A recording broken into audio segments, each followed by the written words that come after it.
말하자면 돌아가신 분의 말을 통역해주는 과정이라고 생각을 합니다. 아이고, 아이고. 아이고 안녕하세요. 안녕하세요. 안녕하세요. 안녕하세요. 아이 반갑습니다. 안녕하세요. 안녕하세요. 여기 앉으시죠. 예. 제가 소개를 드릴게요. 매일 삶과 죽음의 실마리를 찾는 법의학자 김문영 교수님이십니다. 안녕하세요. 반갑습니다. 어서 반갑습니다. 오세요. 직접 소개를 좀 해주시죠. 네, 저는 성균관대학교 의과대학 법의학 연구실을 이끌고 있는 김문영 교수라고 합니다. 아니 전에 법의학자 이제 유성호 교수님이 나오셔가지고 지원자가 많이 없는데 한 분 있다 네네네. 했던 분이 바로 오늘 접니다. 그죠? 야. 그 한 분이 교수님이시군요. 네, 그때 이제 같이 서울대학교 법의학교실에 있었기 때문에. 네네네네. 아니 어떻게 10년 만에 이렇게 교수님께서 지원을 하시게 된 거예요? 뭐 저도 뭐 다른 교수님들이 좀 그렇듯이 약간 이렇게 운명처럼 다가온다라고 말씀들을 하시잖아요. 그렇죠. 네, 저는 원래 사실은 서울대학교 산업공학과 그러세요? 공대를 다니고 있었거든요. 네. 근데 그때 벌써 20년 전이죠. 그 20년 전에 이제 CSI가 딱 굉장히 맞아, 드라마가 유명해졌었어요. 유행을 했었죠. 네. 미드가. 강의도 들을 수 있었던 거예요. 네, 법의학에 대한 강의를. 네, 네. 그 법대에 이제 법의학 강의가 개설이 되어 있어서 저거 들어보자 해가지고 들었는데 그 강의 자료에 이제 다 시신 사진이 나오잖아요. 네, 그렇죠. 그 사진을 보면 굉장히 충격에 빠지시는 거예요. 그 수강생들이. 네. 네. 근데 저는 그렇지 않았어요? 않더라고요. 네. 그렇게 어색하거나 뭐 그래요? 끔찍하거나 그런 느낌은 없고 그냥 사람이 저렇게 될 수가 있구나라는 그냥 굉장히 자연스럽게 받아들여져서 근데 또 이제 강의 중에 이제 교수님이 그런 말씀도 하셨었어요. 이렇게 중요한 분야인데 사실 하고 싶어하는 그 지원자들이 너무 없다. 그러니까. 네, 그래서 나는 괜찮은데 그럼 내가 해야 되나? 라는 생각이 문득 들더라고요. 그럼 사실 전공은 따로 있었는데 네네. 우연히 이렇게 들었던 그 수업에서 이 법의학 쪽에 관심을 갖기 시작하신 거예요. 네. 지금까지 총 한 1,069건 정도의 부검을 하셨다고 그래요. 네. 야, 어떻습니까? 하루 일과가 좀 교수님은 어떠세요? 뭐 부검이 있는 날은 이제 오전에 부검을 하고 이제 오후에 보통 감정서를 쓰는 스케줄로 돌아가고요. 그렇군요. 네.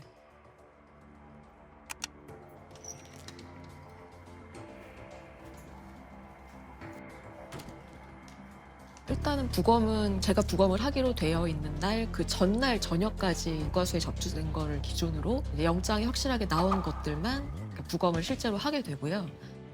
보통 시신이 발견되고 나서 하루 이틀 정도 지난 다음에 부검을 하게 되기 때문에 그 하루 이틀 동안 이제 경찰이 수사한 내용을 바탕으로 부검에 들어오게 됩니다. 아무리 많아도 4구는 넘지 않고 보통은 1구에서 2구, 많을 때는 3구 정도 부검을 하고 있습니다.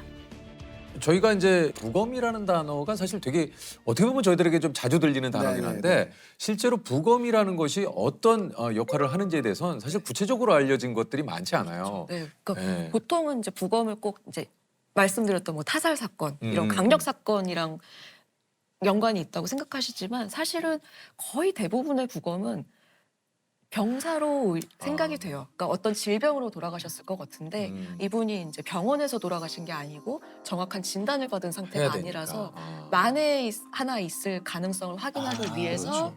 확인하는 과정이 대부분이거든요. 네네. 그래서 정말 그냥 우리 가족들이 이제 그 부검의 대상이 될 수도 있고 맞아요. 생각보다 우리 가까이에 있는 거. 이루어질 수 네. 있는 일들입니다. 부검을 시작한 첫 해에 굉장히 좀 충격적인 일이 좀 있었다고 해요. 예, 어떤 일입니까? 그때 제가 첫 해 이제 부검을 배우기 시작했을 때 음. 그때 이제 들어가는 부검이 좀 강력 사건에 가까운 상태 사건이었어요. 강력 사건에 가깝다라고 하면서 왔는데 네. 근데 범인이 이제 가족이었고 네? 그 젊은 여자분이었는데 어머니랑 오빠한테 이제 살해를 당한 분이셨고 어머니와 어머니랑 오빠한테요. 오빠. 네네. 여동생을 흉기로 찔러서 숨지게 한 혐의로 친오빠가 체포가 됐는데요. 이런 가운데 친어머니도 범행에 가담한 것으로 드러났습니다. 친딸을 살해한 혐의로 어머니 54살 A씨와 오빠 B씨를 기소 의견으로 검찰에 송치했습니다. 근데 그 공격의 수위가 이제 좀 너무 이렇게 좀 잔혹해서 그러니까 네. 저희가 이제 딱 그 시신을 뵀을 때 많이 훼손이 돼 있는. 네, 그러니까 얼굴 아래쪽하고 목이 에? 좀 많이 훼손이 되신 상태였어요. 경찰이 발견 당시 김 씨의 시신은 얼굴과 몸이 분리된 상태였습니다. 경찰은 오빠와 어머니에 대해 일단 구속영장을 신청하고 시신을 부검하기로 했습니다. 저도 이제 그날 지도 교수님하고 같이 신월동 국과수에 갔는데 일단은 시신 훼손 상태가 너무 심하니까 다들 약간 좀 평소보다 더 숙연해지는 그런 분위기가 있었던 것 같고요. 그래서 처음에는 이제 구타로 시작을 했던 것 같은데 결국은 이제 목도 조르고 나중에 이제 기절을 하게 되니까 이제 시신도 많이 훼손을 하게 되는 그런 과정으로 진행이 됐던 것 같습니다. 키우던 강아지한테 악귀가 들렸다라고 하면서 일단은 강아지를 먼저 죽였어요. 네, 근데 그러고 나서 이제 그 악귀가 딸한테 옮겨 붙었구나 하면서 이제 딸을 공격하기 시작하신 거예요. 그래서 그때 상황이 이제 좀 어머니는 나중에 결국 이제 조현병이 있는 걸로 밝혀지셨어요.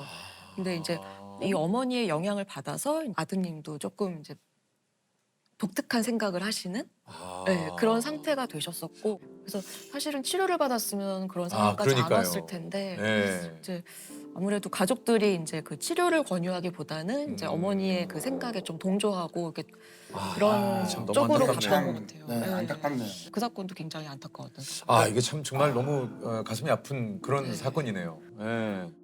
사실 그런 정도로 심하게 훼손된 시신은 제가 부검 시작하고 나서 처음 보는 거였기 때문에 저도 굉장히 조금 어느 정도는 충격적인, 굉장히 좀 생경하게 현실감이 떨어지는 느낌을 받았었습니다. 아, 이게 정말 만만치 않은 직업이구나라는 생각도 좀 들었었습니다. 교수님의 부검으로 결정적인 사인을 밝혀낸 그런 경우도 좀 있다고 그래요. 네, 제가 이제 또 촉각법의관으로 이제 일하게 된 첫 해에 네. 겪은 사건인데, 그때도 젊은 여자분이셨고 이제 마지막에 어떤 수련원으로 뛰어들어가는 모습이 이제 CCTV에 확인이 찍혔어요. 되셨어요. 네. 네. 근데 그러고 나서 한 1시간에서 1시간 반 정도 후에 사망한 채로 이제 신고가 접수가 된 거예요. 저희가 이제 시신을 딱 받아봤을 때도 보통 이제 사람이 사망을 하면 이제 피가 더 이상 이제 심장이 뛰면서 이제 더 이상 피를 돌게 하지 않죠. 않으니까 그 피가 중력에 따라서 가라앉게 되거든요. 그렇죠. 네. 그게 시반이라고 하는 네, 거죠. 시반이라고 하는 네. 현상이고, 이게 보통은 이제 똑바로 누워 있으면 이제 등 부분이 좀 붉게 보이게 됩니다. 그래서 그게 네, 그래서 그걸 보고 이제 이분이 사망하신 지 얼마나 됐나를 좀 추정하기도 하는데, 그분도 이제 등 부분이 굉장히 붉은색을 띠긴 하는데 이게 시반이랑은 좀 다른 거예요. 그러니까 시반은 바닥에 밀착해 있는 부분에는 생기지 않아요. 네, 혈관이 이렇게 압착이 되니까 그쪽으로는 혈액이 들어갈 수가 없거든요. 혈액이 다 퍼지겠네요. 네네. 그래서 그 주변에는 붉게 되지만 완전히 밀착한 데는 오히려 더 하얗게 보이는 네네. 그 시반은 그런 좀 이렇게 왔다 갔다 하는 특성이 있는데, 이분은 그냥 등 전체가 다 붉은색인 거예요. 그래서 이건 시반은 아닌 것 같다. 좀 이상하게 생각이 돼서 이제 절개를 해보니까 다 멍이었던 거죠. 네. 그러니까 누군가의 구타에 의해. 네, 이거는 뭔가 외력이 가해졌다. 그 붉은색이 다 이제 출혈이었던 거죠. 출혈이 너무너무 심해서 이제 그 피부 안쪽에 있는 근육까지 다 이제 녹아내린 상태였고, 그 손상 때문에 결국은 돌아가시게 된 걸로 진단은 나왔거든요. 네. 그러면 이분은 왜 그렇게 등 뒤쪽에 그렇게 광범위하고 심한 멍이 들어 있었을까? 그걸 이제 찾아내는 게 이제 경찰의 수사 방향이 된 거였죠. 이게 범인이 그러면 누구입니까? 그때 이제 수사 초기에는 이분이 어쨌든 수련원에 가서 이렇게 사망을 하셨으니까 네네. 그 관계자들부터 조사를 받으셨거든요. 근데 그분들이 이제 처음에는 이분이 그 집에서 좀 학대를 받으시는 것 같다라는 진술을 했었어요. 근데 나중에 이제 더 이제 형사분들이 그 조사를 해보시니까 수련원 관계자들이 단체로 휴대폰을 교체를 했어요. 그리고 그 내부에 있던 CCTV를 삭제를 합니다. 그래서 뭔가 이제 수상한 게 하나씩 나오니까 더 이제 조사를 해보니까 일종의 이렇게 수강생으로 등록을 한 분이셨는데, 이 돌아가신 분이 이분한테 이런저런 이렇게 잡일을 굉장히 많이 시켜줬더라고요. 참. 그런 일을 계속 시키는데 또 정해진 날짜까지 안 해오면은 굉장히 많이 혼내거나 질책을 하고. 네, 또 네. 때로는 목검 같은 걸로 이렇게 아. 때리기도 아우. 하시고 폭력까지. 네, 뭐야. 그게 너무 반복이 되다 보니까 이 피해자분은 일종의 가스라이팅을 당하신 거예요. 그래서 아, 신고도 못하고 그냥 당연하다고 생각을 하신 거구나. 아. 그래서 그날도 이제 늦었다 하면서 나 일도 다 못했는데 늦었다 하면서 막 달려가는 게 그 CCTV에 마지막으로 잡힌 모습이었던 아니 거죠. 근데 이 참 시신 부검 결과 외부 충격으로 사망했을 가능성이 크다는 국립과학수사연구원의 소견이 나왔습니다.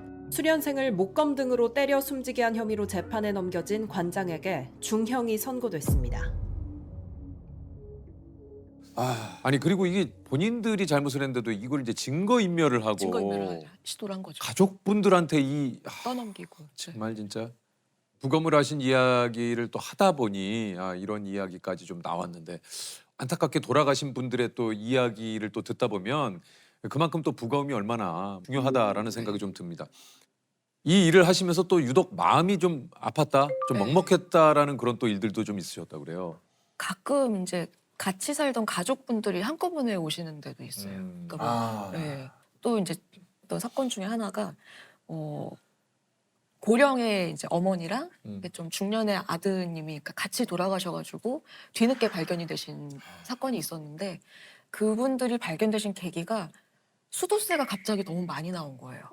그래서 그 수도관리 사업소에서 이 점검을 하기 위해서 이 집을 찾았다가 이제 부패 상태로 이제 돌아가신 두 분을 발견을 하신 거였던 거죠. 서울 종로구 창신동에서 80대 어머니와 50대 아들이 숨진 지 한 달여 만에 발견됐습니다. 수도요금이 90만 원 넘게 나온 걸 이상하게 여긴 수도사업소 직원이 현장 점검을 나왔다 발견했습니다. 불러도 인기척이 없었고 물이 이렇게 새고 있는 소리가 들렸다고 합니다. 이 두 분이 다 좀 거동이 좀 불편하시고 네. 그러니까 일정한 직업이 없는, 그러니까 특정한 수입이 없는 상태셨는데 그렇게 되면 사실은 우리나라에서는 이제 기초생활수급자로 이렇게 지원을 해드려야 되잖아요. 이분들이 살고 계시던 집이 자가였어요. 아.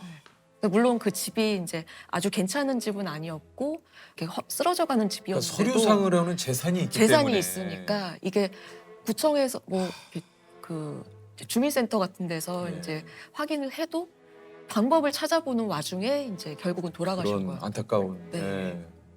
또 일이 있었군요.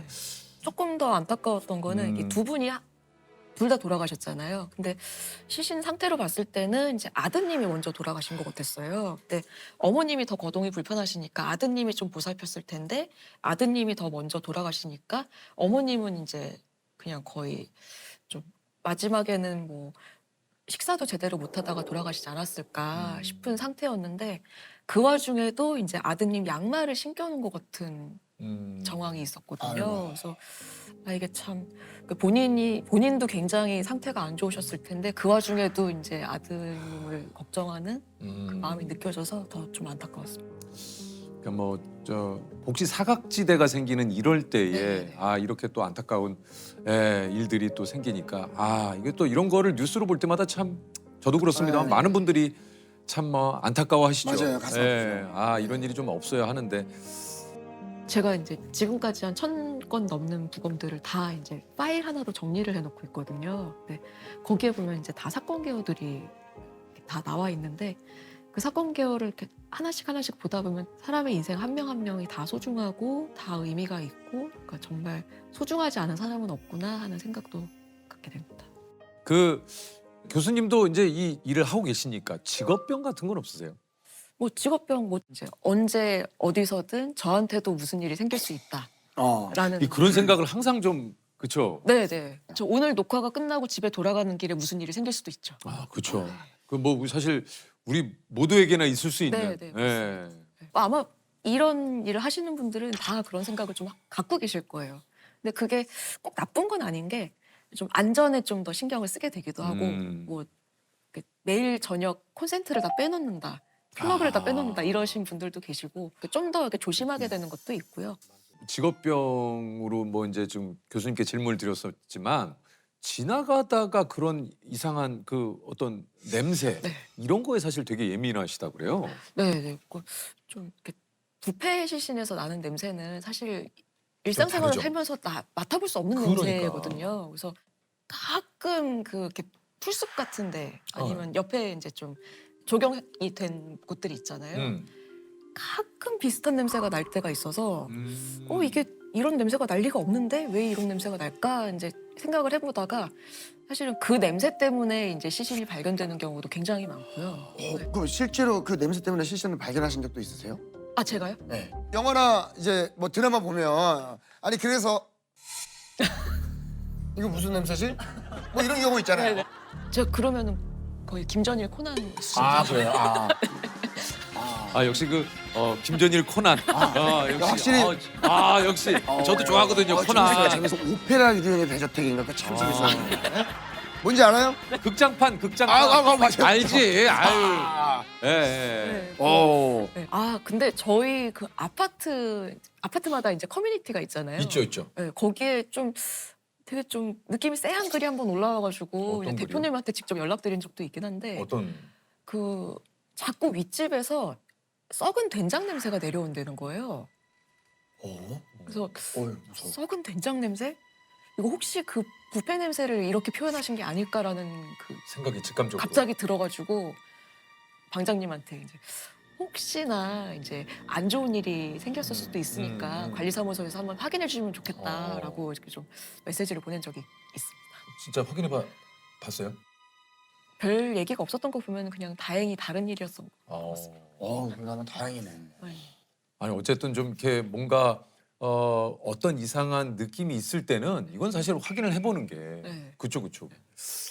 사실 어떻게 보면 법의학이라는 것이 아까도 얘기 드렸습니다만 억울하게 어떤 돌아가신 분들에게는 정말 마지막 희망 같은 거잖아요. 그렇죠. 이런 것 때문에 이제 진짜 사건이 해결되기도 하고 네. 억울함이 풀리기도 하거든요. 예. 그래서 그런 중요한 일을 하시는 오늘 교수님 비롯한 많은 분들에게 저희가 또 응원의 박수를 한번 또 드립니다. 부검을 하고 감정서를 쓰는 매 순간순간이 굉장히 큰 책임감을 느끼게 되는 순간인 것 같아요. 제가 쓴 감정서의 한 줄, 한마디 때문에 사망의 원인이 바뀔 수도 있고 이 사망에 어떤 책임 있는 사람이 생길 수도 있고 그 책임에서 벗어날 수도 있고 최대한 많이 알아내서 정확하게 진단해 드려야겠다라는 생각을 합니다.